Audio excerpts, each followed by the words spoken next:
السلام علیکم سامعین، 22 محرم الحرام کی تاریخ شروع ہو چکی ہے، 17 جولائی ہے۔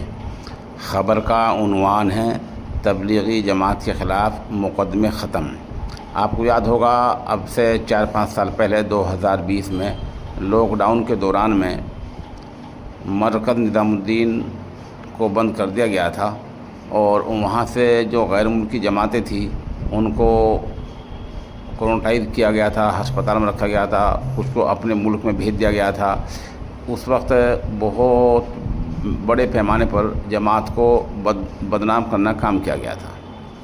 اسی سلسلہ کڑی میں 60-70 افراد کے خلاف یہ مقدمہ درج ہوا تھا کہ انہوں نے باہر کے جماعت والوں کو پناہ دی ہے، جماعت جو آتے ہیں ان کو پناہ دی ہے، اور یہ بھی کورونا پھیلا رہے ہیں۔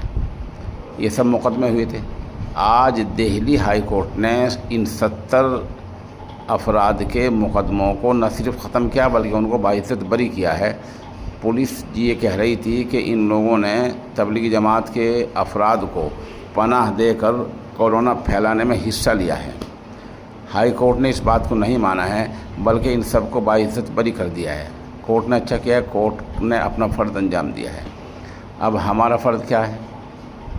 ایک شکل تو ہے ہم چپ چاپ بیٹھ جائیں اور اللہ کا شکر ادا کریں۔ بے شک اللہ کا شکر تو ہر حال میں ادا کرنا ہی کرنا ہے، اس نے بچایا ہے، محفوظ کیا ہے اور باعزت ہمیں بری کرا دیا ہے۔ دوسری شکل یہ ہے کہ جن لوگوں نے ہمیں بدنام کیا اور ہمیں اس طرح بیچ چوراہے پر لایا گیا ہے، ہم ان کو سبق سکھائیں تاکہ آئندہ ہماری نسلیں محفوظ رہیں۔ اب ہم کیا کر سکتے ہیں؟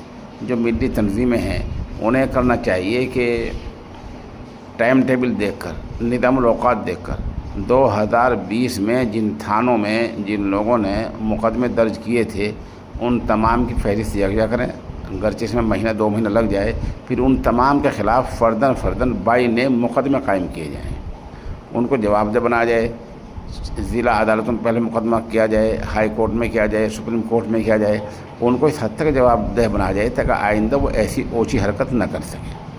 اگر آپ خاموش بیٹھ گئے تو یہ دنیا ہے، یہ دنیا دارالاسباب ہے، ان کے حوصلے اور بڑھیں گے اور وہ آئندہ بھی اسی طرح کرنے کی جرات کریں گے۔